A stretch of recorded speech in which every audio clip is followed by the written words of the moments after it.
Shadow Slave by Guiltythree. Chapter 43, Repetition. Sunny was on his feet even before fully waking up. Somehow, Azure Blade was already in his hand. His shadow was hovering beside him, ready to either wrap itself around the sword in case he needed to attack or around his body, in case it was already too late for that. He tried to understand what was going on. Nephi's was nearby, her long sword raised in a defensive stance. Cassie. Where's Cassie? Fearing what he might see, giant tentacles reaching for them from the darkness, he looked around.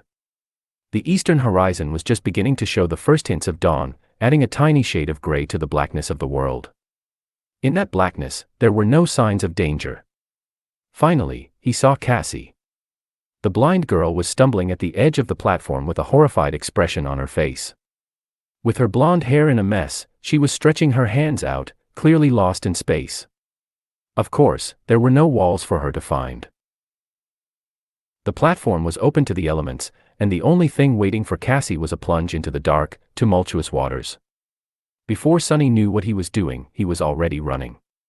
That wasn't a very smart thing to do. After all, he did not know what had caused Cassia to scream and if there was some hidden danger nearby. Plus, it was still too dark for Nephi's to see. His sudden lunge could have caused her to lash out with the sword before asking questions. All of these were good reasons to wait and observe first, but in an uncharacteristic and completely irrational manner, Sunny acted before thinking. He caught Cassie moments before she took a step off the platform and, holding her tightly in his arms, dragged the blind girl back. "I got her," Sunny yelled, letting Changing Star know that there was no need to stab him with a sword. And then, in a quiet voice, he said to Cassie, "I got you. It's all right. Everything is fine. Calm down." He felt the girl's body trembling and looked around again, trying to understand what had scared her so much. But there was nothing. Nephi's was listening to the sea for the same reason. After a few seconds, she asked, "Do you see anything?" Sunny helplessly shook his head. "No." He helped Cassie sit down in the center of the platform. While Nephi stood guard above them, he looked the blind girl over to make sure that there were no wounds on her body. Everything seemed to be fine. "She's not hurt anywhere." Changing Star looked down. Although her face remained indifferent, he could tell that she was a bit flustered.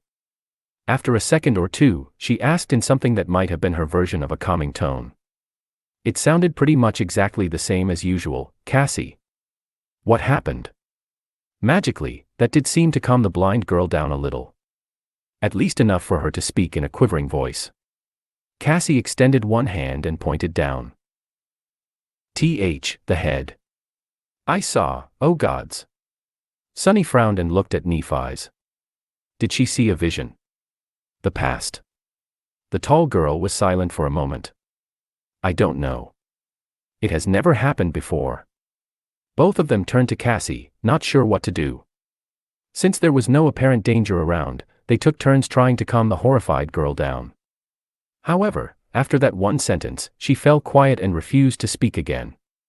Nothing seemed to help. After a while, Nephi sighed. "Let's leave her be, for now. Maybe she needs time."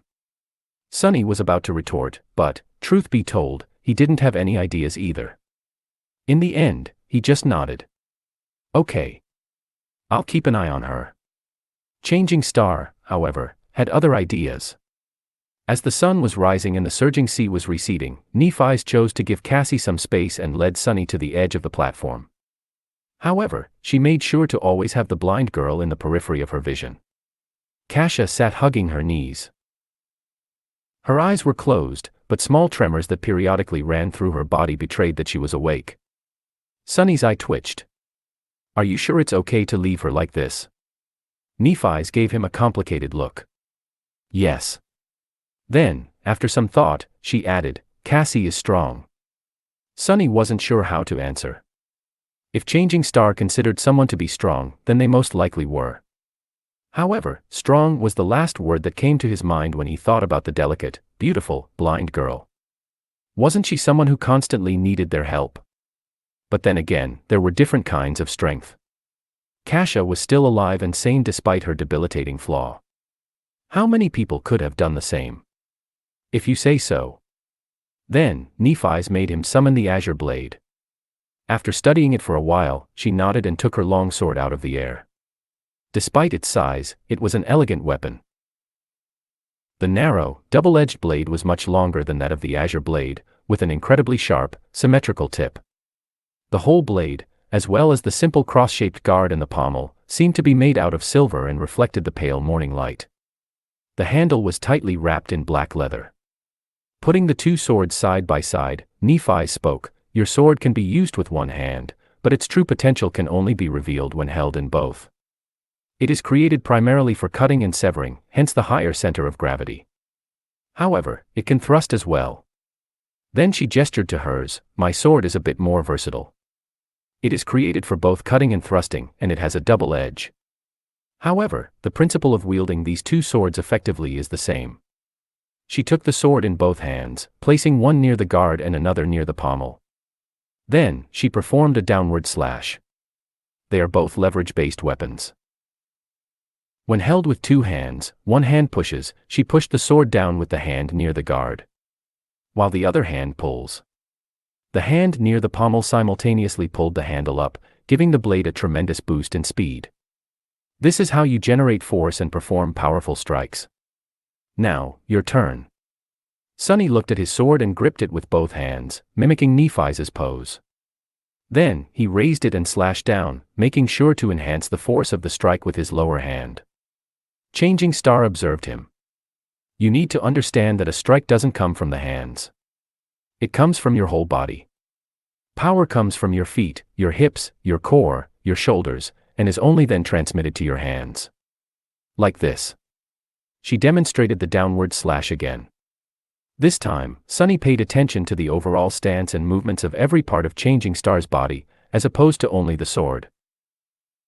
He wasn't a novice to fighting. Instinctively, he already knew how to deliver a proper punch, even if, before, there wasn't a lot of strength in his body. The principles of striking with a sword were largely the same, so Sunny quickly understood the overall concept. He performed the simple downward slash a few more times.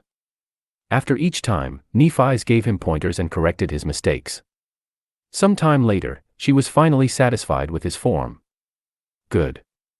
Sunny smiled, proud of his achievements. Nephi looked at him thoughtfully and nodded. "Now, do it 1,000 more times." The smile froze on Sunny's face. 1,000. Did she say 1,000? He blinked. Sorry. How many times? Changing Star tilted her head and thought for some time. "Well, we don't have much time today. So, yes. Only 1,000. Ha. Ha ha. Only 1,000, eh?" Sunny forced himself to sound polite. "I see. All right." As Nephi walked back to sit with Cassie, he turned to the sea and raised his sword. 1. The azure blade whistled as it cut the air. He raised it again. 2. Push and pull. This is how you generate force. 3. Strike with your whole body, not just your hands. 4. As Sunny raised his sword and slashed down, over and over again, only one thought eventually remained in his mind: repetition, experience, clarity. Repetition. By the time he was done performing 1,000 strikes, Cassie was finally ready to speak. Chapter 44, Cassie's Dream. With pretty much every muscle in his body sore, Sunny walked over to the girls and fell on the ground. After catching his breath, he looked at Kasha. "Cassie. Do you feel better?" Several seconds later, the blind girl slowly nodded. "That's a relief." He shifted and hesitated for a bit. Kasha didn't look too well. Her face was still very pale, with a distant, dazed expression on it. Her body at least was no longer trembling. Sunny wasn't very good at talking to people, let alone placating them. He wasn't sure what to say. He cast a gaze at Nephi's and sighed inwardly. Who knew that one day he would turn out to be the most sociable person for as far as the eye could see? What a joke. "Can I have some water?" Cassie turned to him and scowled, as though confused by the question. Then, she suddenly gasped and opened her eyes wide. Oh, sorry. Yes, of course. She summoned the limitless water bottle and offered it to Sunny. He took it with a grateful smile and greedily drank a few gulps before giving the bottle to Nephi's. Eventually, it returned to Cassie. You drink some too. After she did, he awkwardly patted the blind girl on the shoulder. Everything seems to be fine now. Did you dream of another vision? You can tell us. If you want. Cassie hesitated for a bit before saying, I don't know. Maybe it was just a nightmare. Sunny and Nephi's exchanged glances. They both doubted that what Cassie saw was a simple nightmare. After all, people usually did not dream in the dream realm. The blind girl, meanwhile, continued, I don't really remember. It's all in fragments. Sunny carefully considered his words, not wanting to pressure Cassie too much. You can just tell us what you remember. Maybe we'll be able to make sense of it together. Cassia sighed and tentatively nodded. After a long pause, she finally found the courage to speak. At first, I saw a boundless darkness locked behind 7 seals. Something vast was churning in the darkness. I felt like if I directly saw it, I would lose my mind. As I watched, terrified, the seals broke one after another, until only one remained. And then that seal broke, too. She trembled a little. After that, I don't know. It was as though my mind shattered into 1,000 shards, each shard reflecting its own image. Most of them were dark and scary. Some I have already forgotten. The other. Cassie fell silent, remembering. I saw the human castle again. Only this time, it was at night. There was a lonely star burning in the black skies, and under its light, the castle was suddenly consumed by fire, with rivers of blood flowing down its halls. I saw a corpse in a golden armor sitting on a throne, a woman with a bronze spear drowning in a tide of monsters, an archer trying to pierce the falling sky with his arrows. Finally, she looked up, her face full of horror. In the end, I saw a colossal, terrifying crimson spire. At its base, 7 severed heads were guarding 7 locks. And at the top, a dying angel was being consumed by hungry shadows. When I saw the angel bleed, I suddenly felt as though something so precious that it can't be described with words was taken from me. Her voice became quieter. Then, I felt so much sorrow, pain, and rage that what little remained of my sanity seemed to disappear. That was when I woke up. I think. Nephi's and Sunny remained silent for a while, trying to make sense of what Cassie had told them.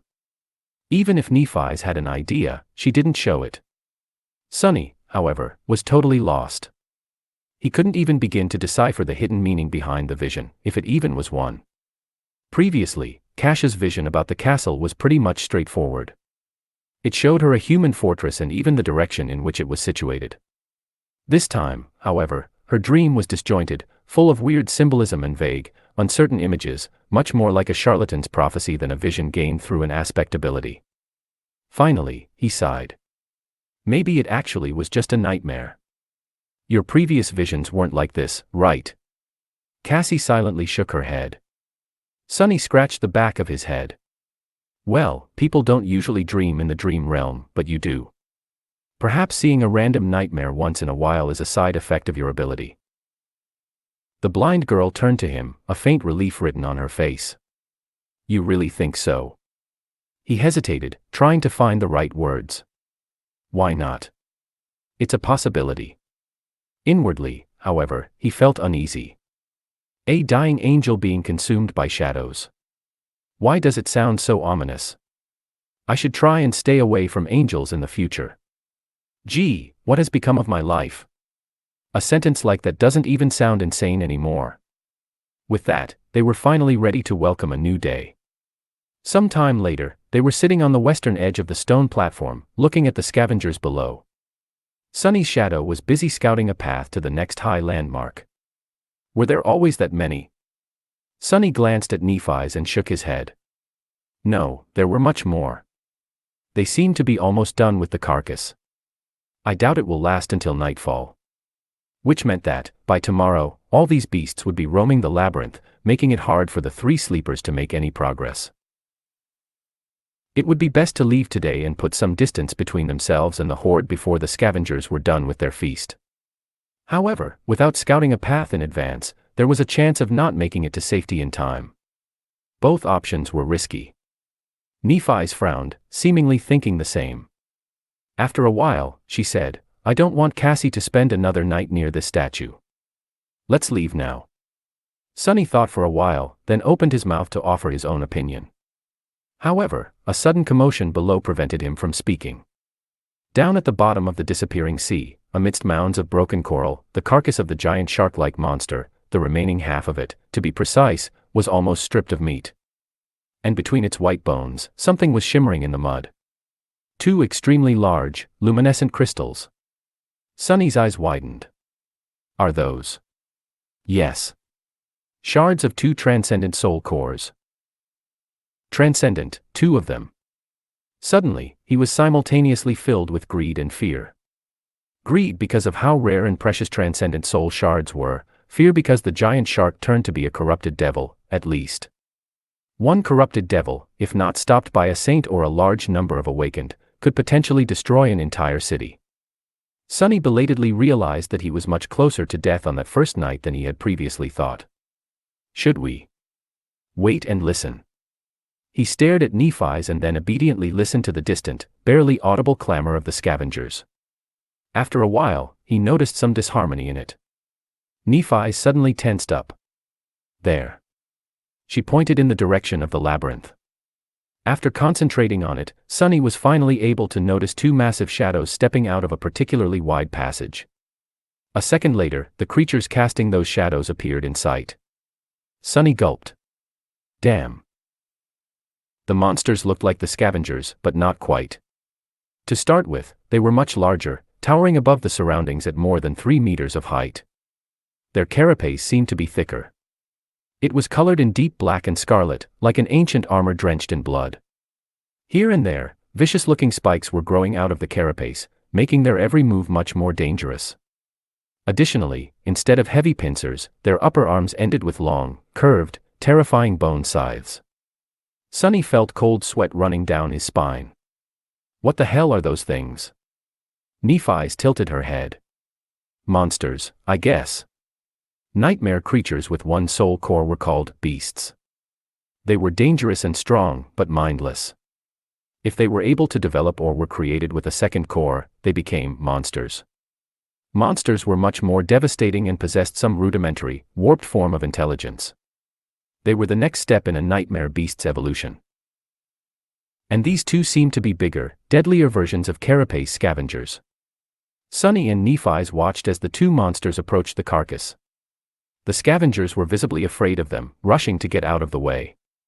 Those who were too slow were mercilessly thrown to the side or cut apart by the bone scythes. Rivers of azure blood were flowing into the mud. What are they doing? Did they come to absorb the soul shards? Finally, the monsters reached the carcass. Each of them took one of the shards. However, instead of absorbing them, they simply turned around and carried the precious crystals away. The scavengers made way, following the shards with their little, hungry eyes. Sunny blinked and looked at Nephi's. Do we still leave now? Changing Star frowned and hesitated. A few moments later, she shook her head. No. We'll go tomorrow. Then, she turned west and observed the retreating monsters. Get your shadow to follow these two back. Chapter 45, Sound of Laughter. Because of the shadow fragments Sunny had absorbed in the last few days, the range of shadow control has increased a little. However, it was still far from being enough to explore deep into the labyrinth. He only got the general direction in which the two large monsters were moving. They were going west. After telling this to Nephi's, there was pretty much nothing else for him to do. In the end, Sunny decided to simply rest. The next day was promising to be full of hardships and danger, so it was in his best interest to let his body recover as much as it could. Some time later, Sunny was lying on his back, staring at the gray sky. Cassie was sitting beside him, lost in her thoughts. Nephi's was meditating. At least, that's what it looked like. She might as well have been asleep, for all Sunny knew. After a while, Cassie turned to him. Sunny. He tilted his head to look at her. Yeah. The blind girl hesitated. Do you think we'll be able to return home? Sunny glanced at her and furrowed his brow. A few seconds later, he turned away and looked at the sky again. Sure. Cassie smiled. You really think so? Why? What's with all these questions? He sighed and tried to find the right words. Because of her. He pointed at Nephi's, knowing that Cassie won't see it. There was no one else on the stone platform, though, so it was pretty obvious who he was referring to. I'm also not someone to die easily. In fact, I'm willing to bet that you couldn't have found a better duo of sleepers to escort you across the dream realm. If anyone can survive this, it's us. So, yeah. I think that our chances of making it back are pretty high. Cassie suddenly giggled. Aren't you a little too full of yourself? You were in second to last place. Sunny shrugged. That's only because someone smart told me to keep a low profile. Otherwise, I would have ranked higher. Then, with a grin, he added, much higher. Third to last, at least. The blind girl couldn't help but laugh. The melodic sound of her laughter made Sunny feel much better. He had not heard anything like that ever since coming to the dream realm. It was nice to see that people were still able to preserve a bit of mirth even in this hellish place. Come to think of it, this was the first time he heard Cassie laugh at all. Back in the academy, she was always dull and bleak. After this sudden outburst, Cassia's expression slowly turned wistful. A few seconds later, she asked, "What do you miss the most about home?" Sunny tried to think of something but failed. He wasn't sure that he even had a home in the real world. The tiny room he had been renting previously was nothing but a temporary shelter from the rain. As for the real world as a whole, his life there wasn't that pleasant either. Finally, he said, "I don't particularly miss anything." Cassie was very surprised. Really? Don't you miss your family? Sunny smiled. I don't have a family. Well, I guess I have a sister somewhere. But we haven't seen each other in many years. Oh. The blind girl fell silent. Several seconds later, she said quietly, I miss my family the most. There was longing and sadness in her voice. Sunny didn't know what to say, so he stayed silent. Mom and Dad must be really worried about me right now. No, actually, they wouldn't be worried. They would be heartbroken. They must think that I'm as good as dead already. Sunny glanced at her and sighed. You seem to care about them a lot. Cassie turned to him in confusion. Of course. Isn't it normal? Sunny stared at the gray sky. The wind smelled of rain. After a while, he said, I wouldn't know. In the evening, Nephi's made Sunny perform the 1,000 strikes again. After that, they ate the last strips of dried scavenger meat and took turns sleeping, so that one of them could always keep an eye on Cassie. Thankfully, nothing happened during the night. When the morning came and the dark sea retreated, they prepared to leave the giant statue. Nephi's was the first one to climb down. Before that, she had a few words to say. Today will be different from before. There will be many more scavengers roaming in the labyrinth. We might not be able to create an ambush or avoid fighting several of them at once. She looked at Sunny. If anything happens, your job is to bring Cassie away. We can retreat by using passages that are too narrow for the scavengers. If we get separated, proceed to the high point by yourselves. Don't wait for me. Do you understand? With a somber expression, he gave her a nod. Nephi's returned it. Good. Time is of the essence, so let's go. With that, she began the descent. After Nephi's reached a point 20 or so meters below them, she found purchase and waited. Using the golden rope, Sunny lowered Cassie down. Just like while climbing up, they took turns helping the blind girl. Luckily, climbing down the statue was much easier. Soon, they reached the ground. Entering the labyrinth, the trio moved forward with haste. The shadow was ahead of them, scouting for monsters and optimal paths. Despite that, their progress was slow and chaotic. They had to constantly change direction to avoid groups of scavengers, often ending up in dead ends or moving further away from their destination. Sunny, who played the role of the scout and navigator, felt his brain slowly starting to boil. At some point, however, they inevitably ended up in a situation where a fight was unavoidable. There was a large group of scavengers at their heels, and a pair of them blocking the path ahead. Neither of the two groups had noticed the sleepers yet, however, since there were no other passages to turn into, it was only a matter of time. Nephi's considered their options for a few seconds. There was a scowl on her face. Finally, she said, "If there's only two, we can take them." Sunny looked at her with uncertainty in his eyes. But there's no time to set up an ambush. He wasn't quite sure how they could fight two scavengers at once. Despite how good of a teacher Nephi's was, he only practiced with the sword for a day. Facing against a scavenger alone was risky. Changing Star shrugged. "It's almost the same. I'll attack first. You follow behind in the shadows and finish one off once they turn. Then, we kill the second one together." The whole plan was based on the assumption that Nephi's could survive under the onslaught of two scavengers, both attacking her simultaneously. Sunny was very impressed by her prowess, but he wasn't sure that it was possible.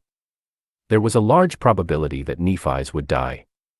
He still remembered that she wasn't present in Cassie's first vision. But what else could they do? A bit rattled, Sunny gritted his teeth. "All right." After a short pause, Nephi summoned her sword. Then, she stepped forward.